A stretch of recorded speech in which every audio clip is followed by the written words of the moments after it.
সাকিব আল হাসানকে নিয়ে একটা বড় ধরনের গুঞ্জন চলছিল যে এই সিরিজে হয়তো সাকিব থাকবেন, এই ব্যাপারে কি বলবেন? আমি যতদূর জানি এই সাকিবের ফিরে আসার নিয়ে খেলার ব্যাপারটা নিয়ে বিসিবি অনেকখানি এগিয়ে গিয়েছিল, বেশ ইতিবাচক ছিল বিসিবির ব্যাপারে, চেষ্টা করছিলেন শুরু থেকেই।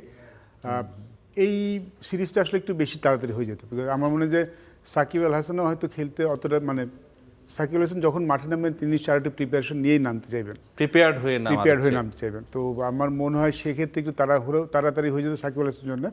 বাট যেই জিনিসটা দরকার ছিল তাকে ফিরিয়ে নিয়ে আসার জন্য যে কাজগুলি করা দরকার ছিল সেই ব্যাপারে কাজ চলছে, বিসিবি বেশ আন্তরিক আমি যতদূর জানি, এবং সেই দিকে অনেক এগিয়ে গেছে। তো হয়তো এই সিরিজে হবে না, এই সিরিজে না হলেও আমি আশাবাদী হয়তো পরের সিরিজে সাকিব আল হাসানকে পাওয়া যাবে। আচ্ছা সুমন ভাই, সাকিব আল হাসান তার ক্যারিয়ারের একেবারে শেষ বেলায় যদি বলি সেখানে পৌঁছে গেছেন, তো তিনি যদি জাতীয় দলে খেলেন বা ফেরেন, বাংলাদেশের ক্রিকেটের জন্য এটা কতটুকু গুরুত্বপূর্ণ হবে? দেখুন, সাকিব এমন না যে সাকিব আরও 5 বছর খেলবে, আই ডোন্ট থিঙ্ক দ্যাট। আমার মনে হয় সাকিব হয়তো 2 to 3 ইয়ার্স খেলতে পারবে হয়তো, মানে বয়সের তো একটা ব্যাপার অবশ্যই আছে। এবং সাকিব আল হাসানকে আমি যতদূর জানি তিনি একদম বেস্ট পারফর্ম না করতে না পারলে তিনি হয়তো নিজে হয়তো সরে যাবে, নিজে থেকেই সরে যাবে। আপনি যদি আমাদের রিসেন্ট ফর্ম দেখেন, স্পেশালি ওডিআই ফর্মেটে আমরা কিন্তু একটু ইনকনসিস্টেন্ট, এই ফর্ম ডিক্লাইনিং পিরিয়ড আমরা কিন্তু ইউজুয়ালি এই ফর্মেটটাতে খুব কনসিস্টেন্ট টিল 2023 সালের পর থেকে কিন্তু আমরা একটু ডিক্লাইন করা শুরু করেছি।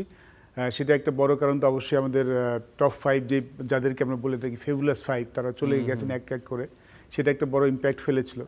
আর সাকিব আল হাসান, মুশফিকুর রহিম থাকলে সবসময় বাংলাদেশটা অ্যাডভান্টেজ পায় একজন ব্যাটসম্যান অথবা একজন বোলার নিয়ে এবং দে আর ওয়ার্ল্ড ক্লাস পারফর্মার।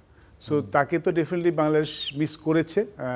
ফিরে আসলে যেটা হবে, আমরা কিন্তু এখন একটা পিরিয়ড অফ টাইম যাচ্ছে, আমাদের টিমটা একটু গোছানোর চেষ্টা করছে, এই জন্য কিন্তু লিন পিরিয়ড যাচ্ছে। তো সাকিব আল হাসান ফিরে আসলে যেটা হবে, ওর এক্সপিরিয়েন্সটা এই 1 বছর কিংবা 2 বছর বিসিবি কাজে লাগায়, এখন যে খেলোয়াড়রা খেলছেন তাদের তৈরি হতে সুবিধা, মানে অন্য যারা প্লেয়ার আছে তারাও মোটিভেটেড হবে। এক্স্যাক্টলি, এবং টিমটাও একটু গোছানোর জন্য আর একটু বেশি সময় পাবে।